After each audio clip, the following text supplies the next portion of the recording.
Hi, this is Isha. You're watching a video with justtutors.com. In today's video, we are going to learn statistics, and in this lesson, we'll work with the measures of central tendency and mean. Let's start a lesson with some warm-up questions. You can pause the video here to try these questions. Given below are the seats won by different political parties in a polling outcome. So here in the first question, which political party has won the election? So the party getting the maximum number of seats, that is 75, has won, so it's party A. Which political party has got the minimum number of seats? So it's 2, so the party F has got the minimum number of seats. If you have got the same answer, it's really good that you know how to read the data given in a table. Let's start to work with the measures of central tendency. Central tendency refers to middle value. A typical value of the data is measured using either mean, median, mode. Let's look what mean is. Mean or average of observations is the sum of the values of all the observations divided by the total number of observations that we have in the given data. We can generalize this statement as given here. Here x bar denotes mean. This sign is a summation sign, which is telling us that we need to add or we need to find the sum of all the values of the observations.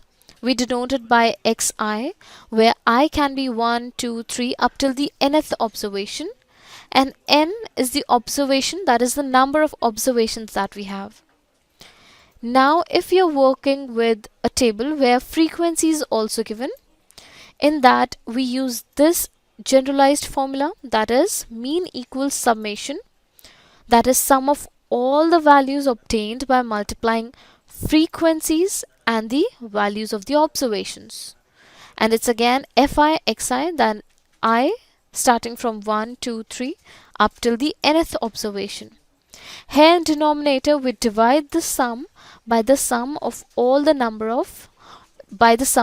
frequencies that we have in the given data. Let's make it more clear by working with some examples. Let's look at the first example where we'll be working with a general case. We are not dealing with frequency here. 6 people were asked about the time in a week they play football, and the observations are 13, 5, 6, 19, 2 and 15. So let's see how we can find mean. Here x1, x2, x3, x4, x5, x6 are all the observations that we have. So to calculate mean, we need to find the total of them all. And then we need to divide them by the total number of observations. So here we have total 6 observations.